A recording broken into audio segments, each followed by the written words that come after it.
Dober večer. Lepo pozdravljam v mestnem kinu Domžale. Danes pri njega predstavljamo film Bojevita kraljica noči, režiserja, scenarista in še marsikajga na tem filmu Mateja Vraniča.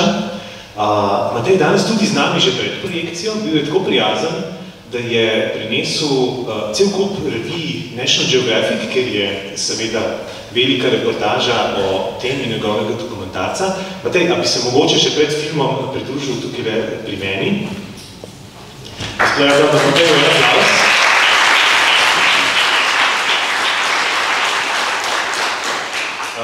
Zdaj, jaz sem tako rekel, jaz se Matejevih filmov vedno zelo veselim. Zadnjega Divjo Slovenijo smo sicer predstavljali v Arboretumu, v Volčjem potoku, zelo je dež padal, ali pa polje malo manj padal, ampak vmes pa spet, ampak takrat smo testirali, da v bistvu filmi o naravi se morajo gledati z dobro opremo pa anoraki, ne? Tako da je to. Ampak, kar sem te hotel vprašati, je tvoj prvi film je bil prav tako o pticah. A so ti ptice, pa ne bo to samo uvod v kasnejšnji pogovor, bolj ljube od ostalih živali? Lep pozdrav najprej. Me veseli, da ste se spravili v takem številu. Dejansko, bom čisto iskreno povedal, lažje jih je slikati in snemati, nič druga. Zaradi tega, ker za ptiče moraš biti sam dober skrit. Za sesalce moraš pa biti brez vonja. Kar je pa danes težko. Razen, če si, jaz, ko so tako malo bolj lene sorte, jaz si pa navad vedno kako hiško prinesem to je taka meter pa pol, taka kocka. In nosim in na toplem, in na varnem, da me ne bi kakšna žival zavohala. In pol hodijo čist blizu in se gledajo noter, ker oni, ta hiška ima seveda na eni strani tako veliko steklo, da jaz lahko ven snemam ali pa slikam, ampak one vidijo samega sebe, no, se pravi svojo cel in bolj tek gledajo, ko je zdaj to tam eno šajbi na ter. Seveda ne vejo, da ne gledajo svojo cel, ampak sem pa včasih tudi zaradi tega že bil kakšne zelo zanimive prizore. Sploh ta fotografija, ko je na naslovnici National Geographica, je tako, če dobro pogledate, je sova malo našuperjena. In to sem zaradi tega, ker je videla svoj refleks not in se je naježila, ker je mislila, da je en drug na njeno ozemljo, ampak to je bilo samo za par sekund, tako, da je bila malo našuperjena, da sem jaz naredil par slik. In pol so oni celo izbrali to sliko, ko jaz je drugače ne bi. Matej, najlepša hvala za tale uvod. Zdaj vemo, kako snemaš, tako da malce skrivnosti si že odstrl, tako da najlepša hvala. Vam želim prijeten ogled filma, z Matejem se bomo po filmu pogovarjali, tako da počakajte. Ne kar National Geographic vzeti pa prebrati reportaže, ampak imejte priložnost, da Mateja tudi kaj vprašate. Skratka, prijeten ogled filma, pa se po zaključku tukaj vidimo pred platnom znova. Hvala. Prosim.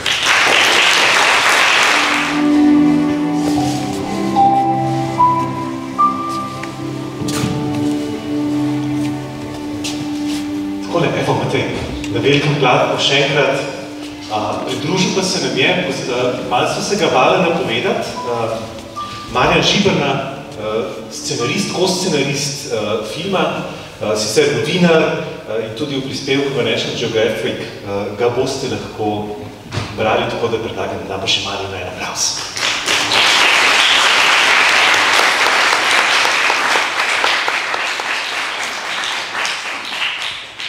Ekola, meni moram priznati, da so mi Matejevi filmi neznansko všeč, ko mi jih čakam pravzaprav. Prej sem šel gledati, kako je šlo po letnicah pri tvojih filmih. Se pravi, prvi Ptice jeza, njihova vrnitev je bil 2018, pol Divja Slovenija 21, pa 24, zdaj seveda Bojevita kraljica noči. Tako, 3 leta rabiš za posneten tak film. Meni se to obdobje zdi v bistvu zelo malo, kolikor si predstavljam, da moraš biti potrpežljiv pri snemalnem procesu. Ko gledaš en tak dokumentarc, pa so ene stvari kadrirane tako zares profesionalno, tako kot da bi jih naštimal, kot da bi ptice recimo igrale, se zdi, da je to ogromno enega dela. Ja, res je. Še enkrat najlepša hvala za iskren aplavz. Filmi pravzaprav na vsake 2-3 leta izvidejo, zato ker imaš rok, da moraš takrat narediti. Čisto nič druga. Ker če bi bilo po moje, bi si vzel več časa, bi jih lahko še bolj dodelal, ampak žal, tak je. Ja, in pri teh filmih je ponavadi to najbolj zanimivo, ali pa tudi najtežje, da te igralce presenetiš do take mere, da oni ne vejo, da so zraven tebe, oziroma da si ti v njihovi bližini. In zato je sploh pri videu, je to še, pa bom rekel, 20krat težje, kot pri fotografiji. In zdaj tukaj pri teh sovah, če še malo raztegnem, je bila ena zelo, kako bi rekel, te sove sem jaz začel pred 6 leti delati. Pol čez 3 leta sem dobil denar od takrat naprej, pol sem pa lahko zares se lotil. Ampak to razmerje z njimi sem si res prej ustvaril in to je bilo treba skoraj 1 leto biti vsak dan z njimi v gozdu. Zato, da so se me one navadile in da se mi niso bale. Ker mogoče je ta vrsta sove ena redkih, ko pa te mogoče malo prej spusti blizu, kot ostale, ampak to moraš skozi obnavljati. Zdaj, če mene ne bilo 1 mesec, smo isto spet še 1 leto se druži z nami, da mi vemo, a si ti res ziher firma ali nisi. In ravno zaradi tega, ko so se pa one pred mano toliko sprostile ali pa prav pozabile malo, da sem jaz v njihovi bližini, so mi pravzaprav dovolile, da sem jaz lahko posnel take zelo spontane stvari, kajti veliko kadrov je bilo posnetih po noči. Po noči, če hočeš kaj videti, pa da to mi v barvah gledamo, moraš luči postaviti. Na srečo je danes snemalna tehnologija toliko napredovala, da ne rabimo več imeti zelo močnih luči, ker so senzori tako občutljivi, da recimo z 60-vatno lučko lahko ti svetiš, pa osvetliš cel gozd. To je ena švoh žarnica. In če se kdo sprašuje, kako pa živali to tolerirajo, sove so razmerno kar, mislim, jih ne moti.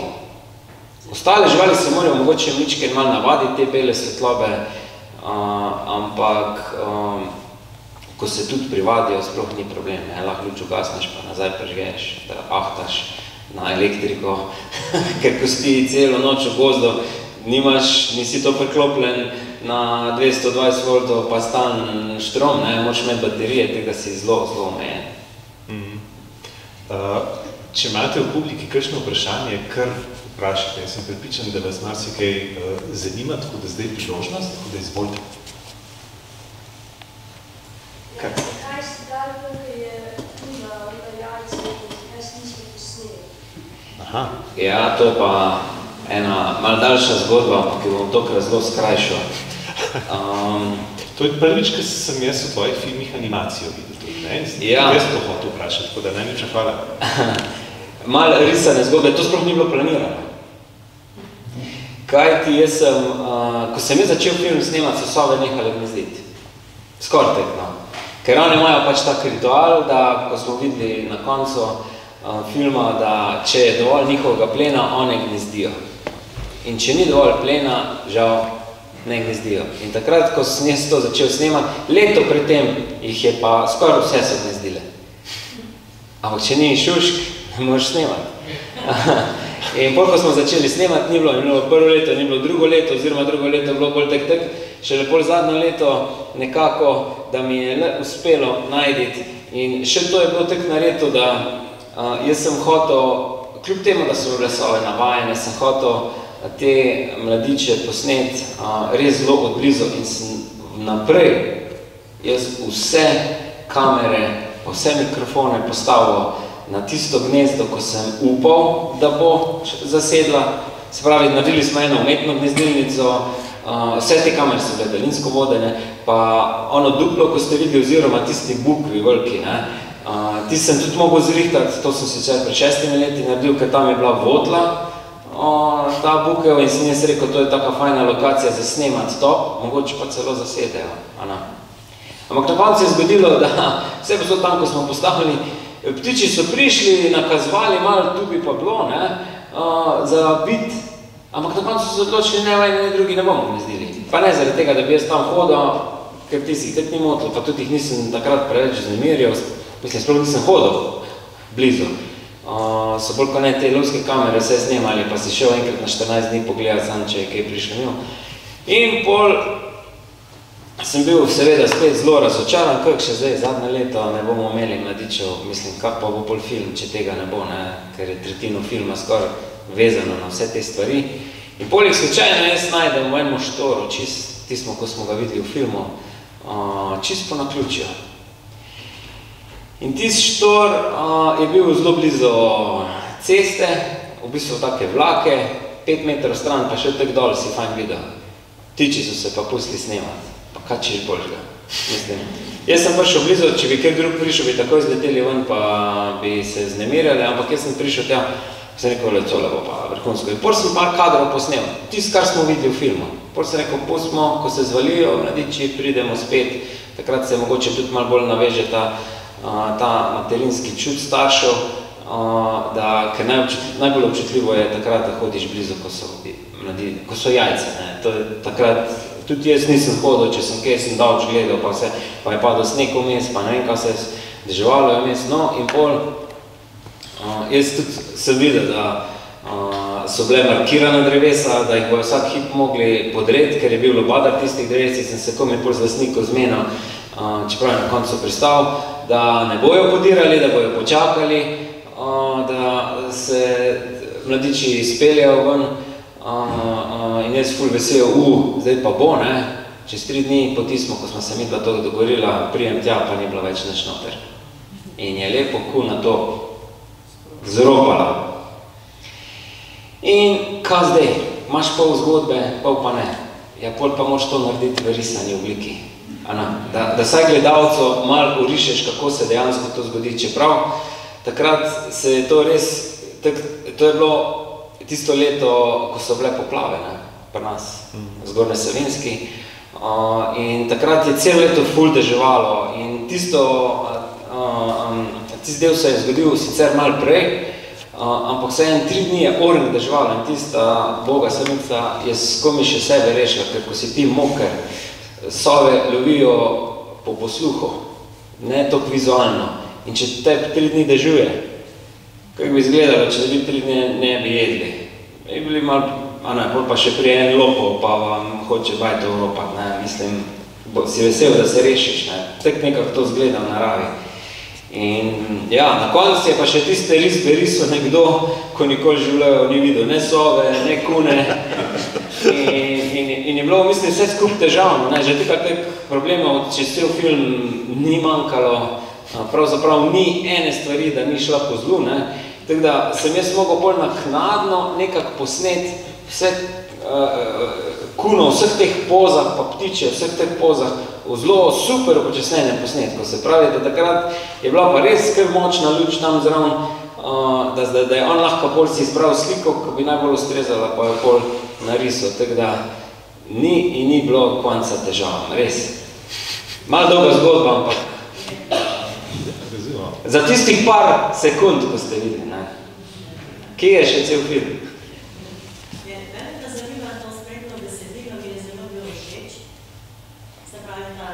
To bo pa za Marjana. Kako pravzaprav to sodelovanje poteka, da je poteka material, z veliko odraslim, posnet, in potem vi pletete zgodbo, Ja, prvi del vloge pri tem filmu je bil, da sem bil soscenarist. Čeprav jaz zmeri prostodušnim iskreno povem, da pravzaprav nisem soscenarist, ampak da sem urednik scenarija. Če hočem, Sej, kar dosti zgodb tudi Marjan napiše, tako da. Ne povem, kako stvar zgleda. Če hočeš posneti nek film, moraš zelo dobro poznati materijo, se pravi sove in tako naprej. Matej izjemno dobro pozna živalstvo, sove pa tudi nasploh, kot ste videli tukaj in kup posnetkov drugih živali, in če hočeš to posnet, je potrebno veliko poznavanja. Matej je iz Velenja, zadnja leta živi sicer v Mozirju in če kakšnega Velenčana vprašaš, če slučajno pozna Mateja Vraniča, pa reče, nekaj znano mi zveni, če rečeš, to je tisti, ki zmiri v gozdu, reče, ja, seveda poznam. Matej je že 40 let v gozdu in je ogromno v živalih, čeprav ni poklicni naravoslovec. Tako da, da si zamisliš posamezne prizore, potrebuješ to znanje o živalih. Jaz o živalih vem verjetno več kot običajen človek, ki ga na ulici pocukate za rokav, ampak prav zelo veliko pa ne. Druga plat zgodbe pri snemanju filma in zamišljanju scenarija je poznavanje tehnike in tehnologije, o tem pa res ne vem nič, ker to ni moje področje je pisana beseda, tako da v bistvu večino prizorov si je Matej zamislil, veliko jih ni bilo mogoče seveda realizirati, ker se je kasneje izkazalo, da jih se ne da posneti in živali so skrajno nesodelovalni igralci, tako da ta prvotno zamišljeni scenarij bilo treba ves čas prilagajati. V glavnem ta scenarij, ki ga Matej pripravljal, sem ga jaz potem v bistvu speglal, uredil in prištimal, zato da smo ga prijavili na Slovenski filmski center in na RTV. Pač moje področje je pisana beseda, urejanje in tako naprej. Matej je pač video, foto, tako da imava že ne 15 let tovrstnega sodelovanja za sabo.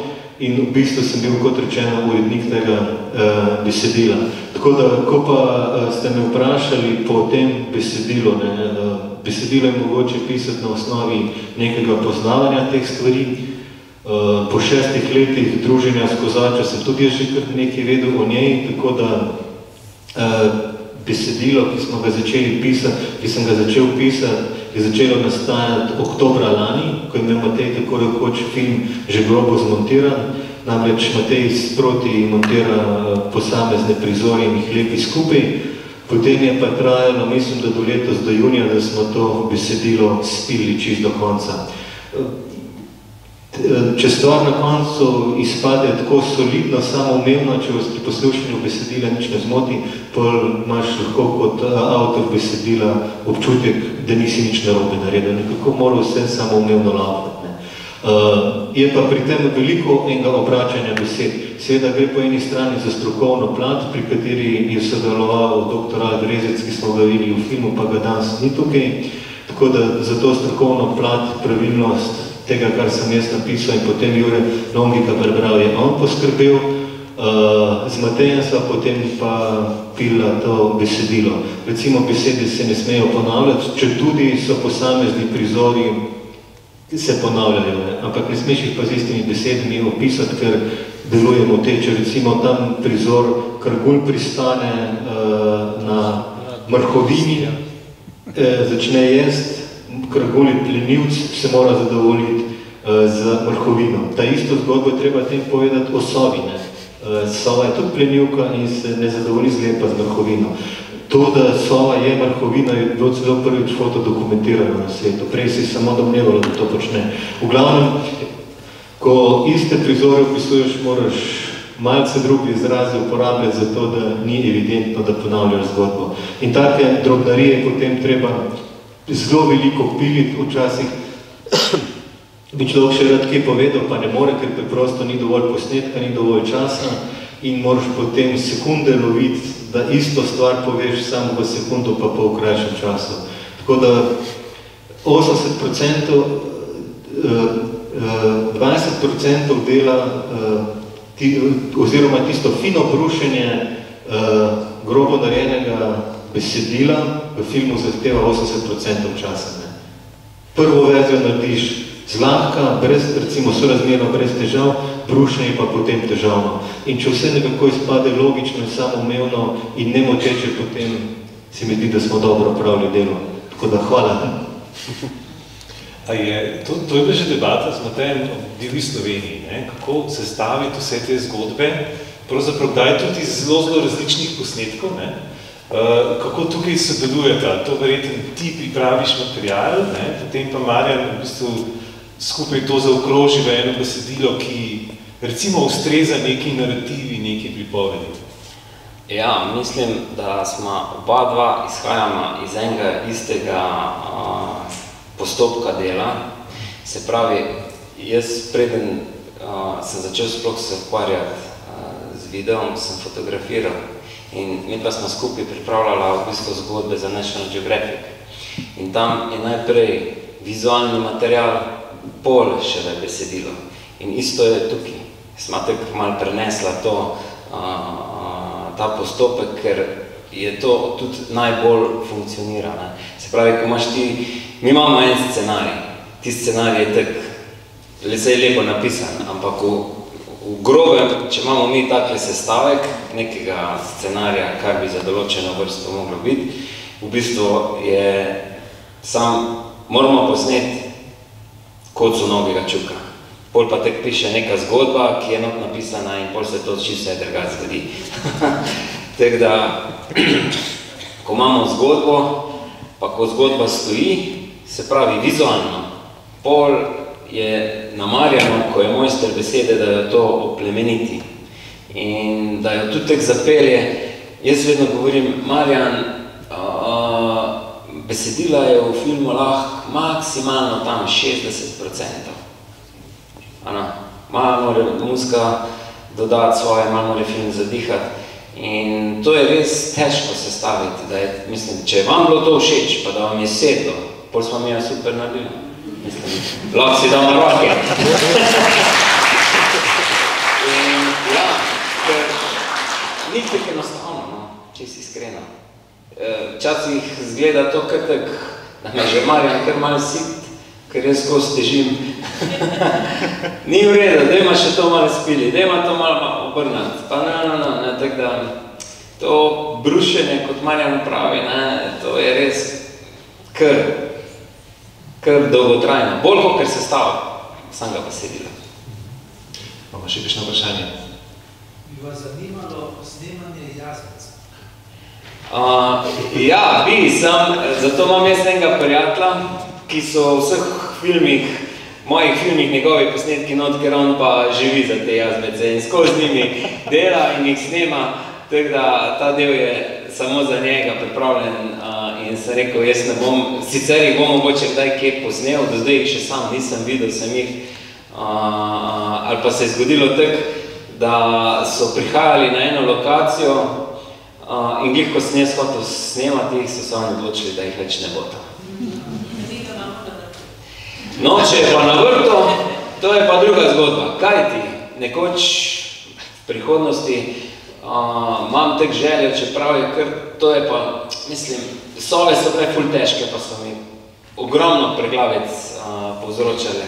Ampak živali v urbanem okolju mi je pa skozi taka zanimiva tematika in če ima kjer kaj takega, res zbiram informacije, podatke, ker nekoč v prihodnosti bom se mogoče tega lotil, ker ne znamo si predstavljati, koliko imamo mi dobesedno na pragu naših vrat pestro živalstva.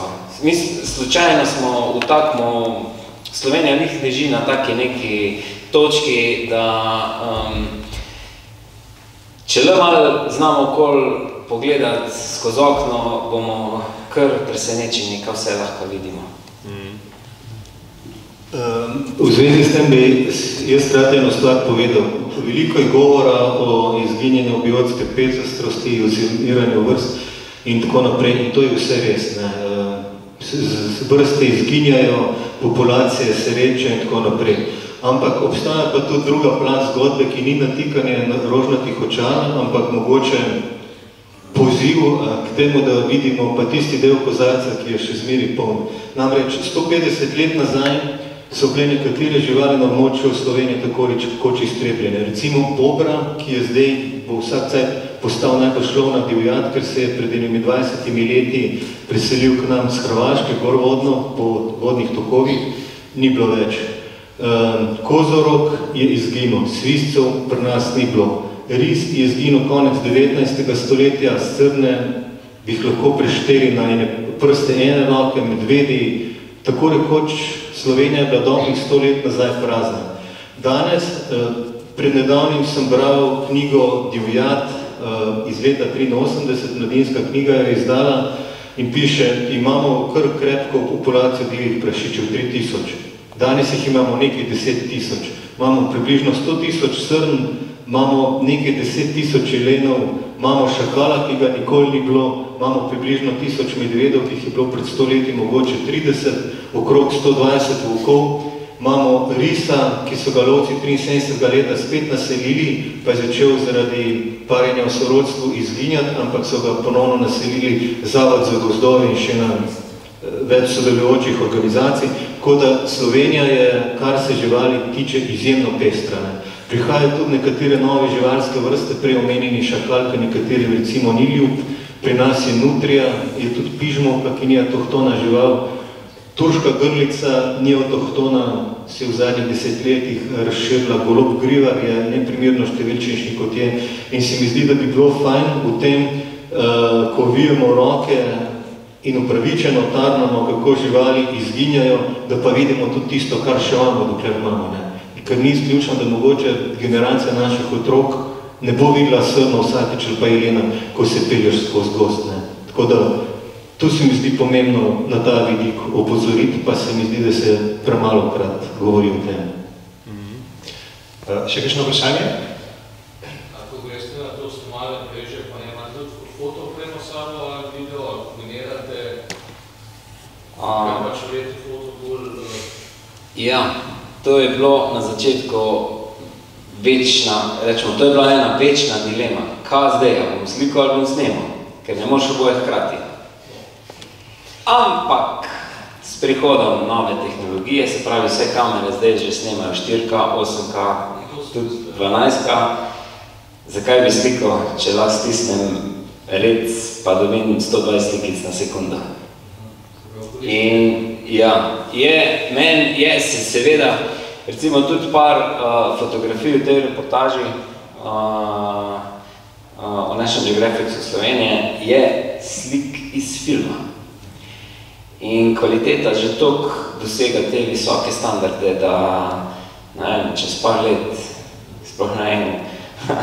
V bistvu je pa tak, pri kamerah gre tehnologija bolj naprej v softverski,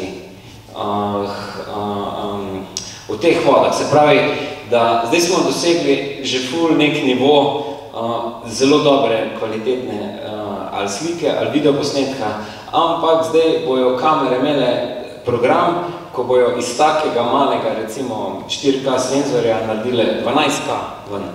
In v bistvu senzor bo 4K, ampak posnetek bo pa 12K. In to je, mislim, ker meni vedno manjka zooma. Ne glede, koliko sem blizu, je vedno predavč. In to boš lahko kropal not, pa, ker že zdaj, iskreno povedano, seveda niste to opazili, ker je pač res, stvari so res napredovale. Dobiš en 4K posnetek, recimo, in ga ti kropneš 200%. Ok, to je max. Tej za nas nepoučene razloži, kaj je to kropanje. Aha, to pomeni, da pozoviraš noter, da ga recimo še enkrat bolj povečaš, pol pa spustiš čez en program, seveda je ta program iz umetne inteligence, in on ti naredi spet popoln 4K, se pravi ful veliko ločljivost, ali 8K, to je še večjo, ali pa celo 12K. In pol lahko še zoomiraš noter. In to doben ne opazi. Zato, ker je res tehnologija tukaj šla. Sicer ta del je fajn, ne? To smo včasih videli, čeprav je to zelo naštimano, ampak ne vem, 50, 10, 20 let nazaj, o kakih takih znanstvenih filmih, vohunskih, te mi poveči to sliko, pa in bolje je pogledal iz vesolja, pa je gledal človeka v glavo. Danes to postaja kar realnost, kar pa je lahko spet druga skrajnost.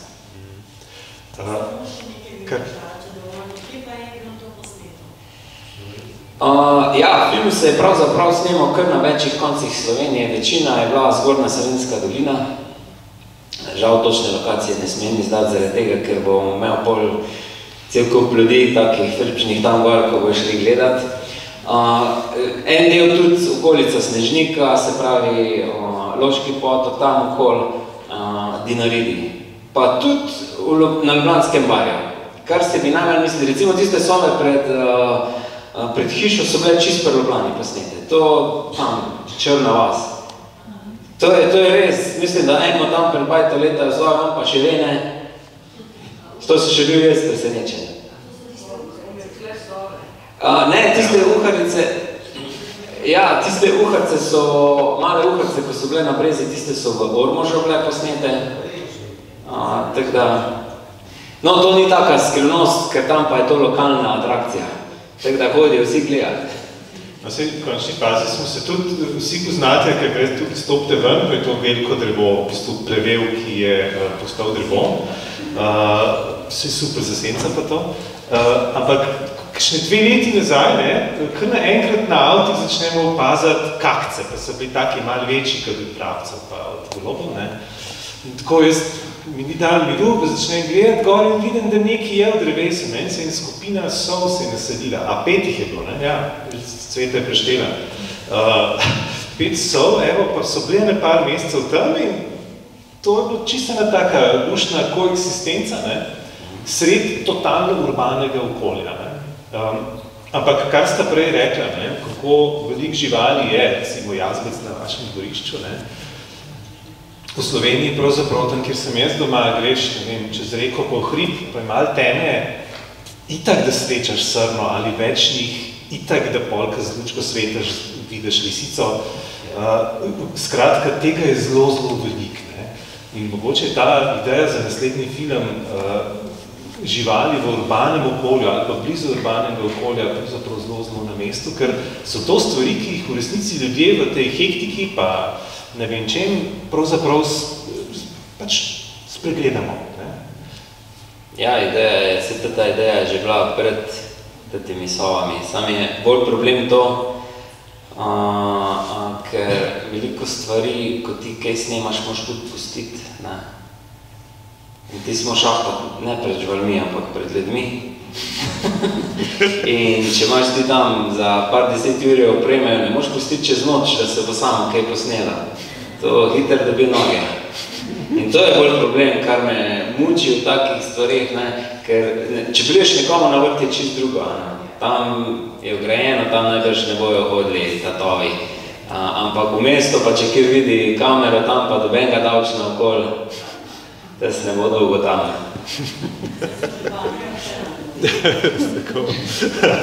Kako ste pa sodelovali naprimer z gozdarji, pa veterinari, pa z Avstrijce?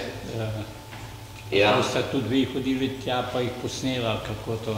Ja, sej, Ana, to je pa spet druga plat težav, ki nas je skozi pestila ta organizacija. Ne? To so vsi ti ljudje, ki smo jih videli v filmu, ko so kaj govorili, to so blazno zasedeni ljudje. Tako ali drugače. In že njih težko ujameš, da imajo čas, pol še moraš ekipo zraven loviti, ne? Da je Marjan zraven, da skozi sprašuje, da oseba gleda ne mene v kamero, ampak taj mimo nekoga in ne enega snemalca, ker na drugi strani je drug snemalc in je res, mislim, danes pa je to postalo malo problem, ne? Vsi radi sodelujejo, so kar, ampak včasih, da prideš do koga, pa se ti zdi, da moraš križev podati skozi. Nekaj ti se fajn posnetek bil, ko so šli gor po Lojtri, pa jih je... Ja, ti si pa njihovo rutinsko delo. To pa ta biolog, Al Brezec, on vsako leto more obdelati vsaj 80 gnezdilnic, tako da ima pestre in potem še ga ti gnjaviš, da te še mi posnamemo. Ja, pa... Še enkrat nismo izostrili, peč enkrat gor, po Lojtri pa to, teka na... Ja, je kar, mislim, ni enostavno, ne? Hvala. Ja, mene pa zanima, krasen film, čestitke. Zakaj ste izbrali kozače? Pač imam kar nekaj vrstcev, ne? Kako to, da ste kozače? Hvala, me veseli, da vam je film všeč. Pravzaprav je samo en razlog, zakaj sem kozače izbral. Pul smo to, da so mi sove všeč, pa tudi jede všeč, ne. Ampak, ko naletiš na enega modela, ali pa en par, ko je pripravljen sodelovati, bi bilo škoda, da bi sam pri tem ostalo, da bi jaz par slik naredil. In v bistvu je bil pred 6 leti, ko sem razlagal prav ta reportaža, ko jo zdaj berete v National Geographicu, povod za to. In takrat sem jaz videl, to pa je lahko kaj več. In ljudem so sove tako, vse so mistične, že od vrtca, vse nas učijo, sova je taka modra, pametna žival, to je tata mata v gozdu. Ampak jaz sem pa bolj videl to priložnost in iskreno povedano, šele skozi film sem jaz videl, koliko sem pravzaprav še zamudil priložnosti, koliko je še kaj zanimivega zapovedati takega, ampak še ena zanimivost, ne vem, ali to se vedno dogaja, ali se to samo meni dogaja, samo tistim, ali samo posameznikom, namreč, ko sem takih 3 leta spremljal, sem se prijavil na razpis, mislil se pa jaz vem vse o njih, to bo pa lahko malca narediti, vse ptiči pozirajo, ne bežijo od mene, ampak pol se je izkazalo, da ne vem o njih nič, ali pa zelo, zelo, zelo malo. Tako da, tudi če sem bil 6 let z njimi, še vedno nekaj malega vem, ampak one še skrivajo ogromno, ogromno zanimivosti, ko niti znanost ne ve za njih. Zdaj sem malo tako epsko povedal, ampak je kar dosti resno. Lahko zaključimo, da boš ti Alo Brezcu še petov skrivnosti osoba, če jih še ne ve sam, ne? Ne, tisto najbrž ne. Je pa Al tudi sam rekel, da to je tudi priznal, da marsikaj si posnel, kar mi biologi v 30 letih nismo videli. Slučajno. Hvala.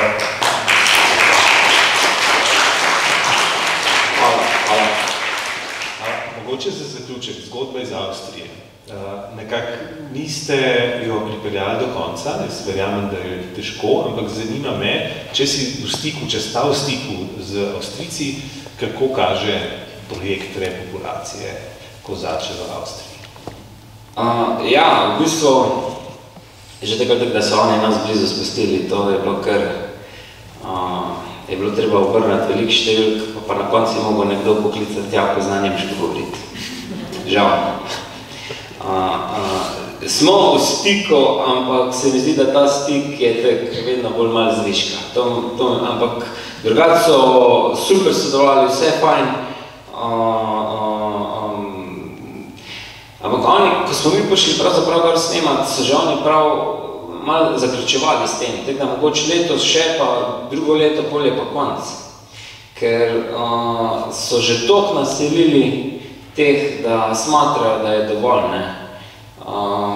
Je pa res problem pri njih to, ker oni imajo malo drugačen sistem sečnje gozdov, kot mi, in pri njih grejo pri nas take velike bukve ali pa smreke, ne grejo tako hitro ven, ne. Pri njih je pa to drugače in zato morajo oni ful teh gnezdilnic obešati, ne, da sove lahko gnezdijo. Se ne samo tudi kozače zasedajo, se tiste gnezdilnice še kakve druge vrste zasedajo. Pri nas na srečo tega ni, ne. Pri nas gre izjemoma sova v gnezdilnico. Ma rajš naravno, ne, ampak tudi sprejme gnezdilnico in ko se enkrat navadi, bolj kar v gnezdilnici gnezdijo. Ker imajo neko tako navado te sove, da gnezda ne zamenjajo, dokler se to ne podre. Ali pa, recimo, da je izropano. Pol ne grejo en cajt v tisto gnezdo. Ja, se bi bilo čudno, Ana. Da te drug let, ti se matraš, pol ti pa pride kuna, pa ti poje zarod. Še zadnja priložnost za kakšno vprašanje, tam je zadnje, ne? Ja, jaz bi vprašala, glede zelo lepih navis, jaz sem živala. Hvala. Ampak me pa zanima zvočno snemanje, še tega se pa nismo dotaknili. Kako ste posneli, vsaj nekateri posneli, ko sem slišala to prkutanje ptice, ki naj bi bila čist tiha? Ja. Ste to posneli, ali je pa nekaj zbezbeno, kot smo zdaj prej slišali, da se sliko da povečati, pa se zdaj... Ja, danes se da vse zglumiti. Ampak dejansko je tako, da sove mi nikoli ne bomo slišali, ko leti. Če nam leti tik nad glavo, jo ne bomo slišali.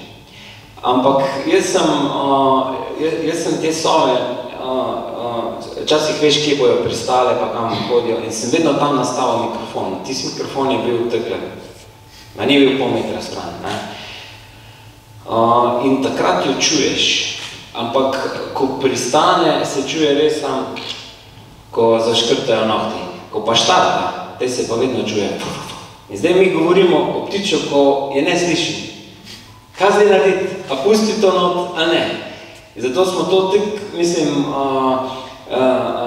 tonski inženiri so rekli, ne, to mora biti not, moramo ljudem dati občutek, da to da to je res nekaj svetilo, da ni tišina. In pol je to, strokovnjaki pa pravijo, ne, to ne sme biti not, to ne gre.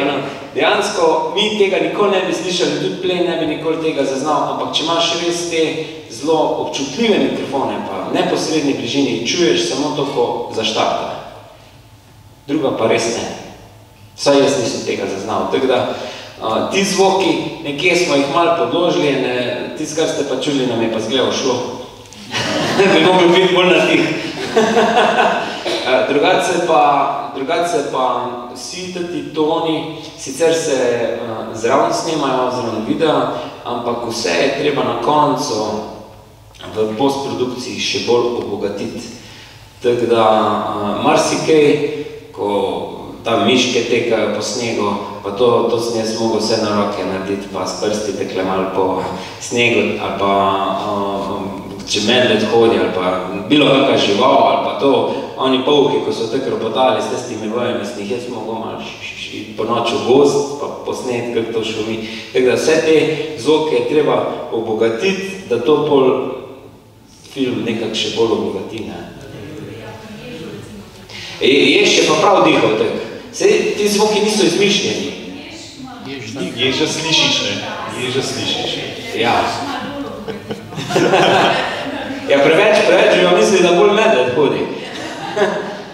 Zato pa pri nas Prekmurju pravijo, da pihaš, ko ješ. Ja. To me zadnje bilo še eno vprašanje. To ne bo pa res zadnje? To zanima, koliko teh zgodb, ki smo jih mi videli tu predstavljenih v filmu, je dejansko, ali pa če je kjera potekala na tak način kot zgodba, recimo, koliko je to sestavljeno iz različnih delčkov, različnih zgodb? Ja, v bistvu, zdaj, tako kot včasih vidiš na platnu, da recimo, tam bom povedal en primer, če si mogoče to mislil. Mi vidimo miške, kako letajo, tiste miši nikoli ni tista sova lovila, če si to mislil. Ja, ampak bolj je to zmontirano. Sem pa hodil takrat, tiste miške sem slučajno, kak je sova ujela, sem to nek nabarjal, ker v strjenem gozdu je to nemogoče. Jaz sem hodil pa naših koncih za njih, ampak to sova, da ti 50 metrov, da ti dvigne stojalo, pa greš naprej, da ne, že ona gre na drugo lokacijo. Pa ne, da bi se tebe bala, ampak tu ni bilo nič, gremo naprej. Tako da sem pravzaprav tist ko je ujela, sem jaz jih je 10-15 zamudil. Tako da sem tiste 4-5 dni hodil sam za njo, pa in bolj to, danes malo posnameš, dan malo posnameš, pa to tako malo združiš, pa da pol zgleda, kot da se to v enem šusu zgodilo. Tako da so stvari včasih malo tudi prilagojene, zato da ima gledalec boljši občutek, kako se dejansko v resnici dogaja. Nikoli pa skoraj, mislim, redko, da bi mi tako, moramo tako posneti, tu ptič na vrji, to je prvi kader, rizbica, imamo obljubkano. Pol je štartov, drug kader, ne, to nikoli tako zaporedno ne delaš. To v bistvu greš pa ti en nabor nekih posnetkov narediš, pa pol iz tega sestavljaš zgodbo v montaži pravzaprav. Samo da imaš ključne elemente posnete, to pa moraš, mora dobiti, če je šla. Če je šla na jago, mora dobiti, če ne, kaj ti več ne koristi. In še kar je bil vedno problem, takrat, ko je ona kaj dobila, že tukaj, vedno mi je hrbet pokazala. Ona me se zavedala, da sem jaz blizu. In kakor je kaj ujela, ali takoj pojedla, da jaz niti rec nisem stisnil, ali pa je vedno tak hrbet pokazala, da se ni videlo, da je miško ujela pravzaprav. Tako da zato to traja. Predstavljaj si sebe, da te snema nekdo med tem, ko ješ sam to. Za konec me jaz vedno povprašam malo, kaj se z vama Matej in Marjan dogaja v prihodnosti. Marjan, kaj ti pišeš, kaj ustvarjaš, Matej, kaj ti snimaš? Kar Marjan, ti pa jaz sem preveč govoril. Najprej moram skočiti, potem bom pa rekel hop. V preteklosti sem začel piti hop, še preden sem skočil, tako da prav veliko ne bi govoril o tem, kaj pišem. Lahko pa povem, da sem da je 3 mesece nazaj pri založbi Litera v Mariboru šla ena knjiga, ki sem jo posvetil živalim, kjer mimogrede omenjam tudi tole najno sodelovanje tako pri snemanju filma v Kozači, kot nekatera druga sodelovanja, ko sem recimo delala za National Geographic, revijo, reportažo o Domcu pa o Kragulju in jaz tam Mateja imenujem kamikaza. Kamikaza je človek, ki je pripravljen vse narediti, da pride do cilja. Jaz poznam veliko zelo ustrajnih, zelo predanih ljudi, neskončno potrpežljivih, ampak mislim, da je Matej na samem vrhu. 6 let je nastajal ta film, od prvih kadrov, celo tisti prvi, ko smo jih posneli, pa so zelo v redu, pa niso prišli v film, tako da veliko dela je potrebnega za to, da stvari nekako zaživijo kot neka celota. Tako da od teh filmskih načrtih za prihodnost jih imava skupaj. Matej je seveda motor vsega tega, bo pa Matej kaj povedal, če ne. Najlepša hvala za tako lepo mnenje o meni. Da si kamikaza. Hvala, je to v dobrem pomenu, ne on, ko bi šel na nož na vse, ker tudi jaz ne grem. Ni vedno za vsako ceno se vse snema, pa prije do vsega posnetka. Drugače pa ja, pripravljati bomo začela en nov film, sicer je spet malo pernato obarvan, pa to samo zaradi tega, ko smo čisto na začetku rekli, lažje jih je snemati, ker se ne rabiš tako skrivati. In jaz upam, da čez 2-3 leta bomo spet tukaj. Vedno zelo lepo povabljeni. Najlepša hvala. Marjan, Matej, najlepša hvala prvo za film, hvala, ker ste nas počastili z temle pogovorom. Jaz bi vse še enkrat pozval, zunaj so National Geographic, kar nekaj jih je. Matej jih je res kar nekaj prinesel, tako mogo kar malo potruditi, tako da vzemite jih, če imate še komu za jih dati, kar vzemite. Povejte, da je film dober, vašim prijateljem, tistim, ki jih poznate, in predvsem pa, kar je prednost takih filmov, pa res na velikem platu izgledajo ful boljš kot doma. To je res. Zdaj pa, da film pospremimo na pot, vabljeni ven na Kozarček. Matej in Marjana lahko še tam pocukate za rokav, pa jo vprašate še kaj, kar jih niste hoteli zdajle. Za zaključek bi pa prosil še en topel aplavz za naše goste.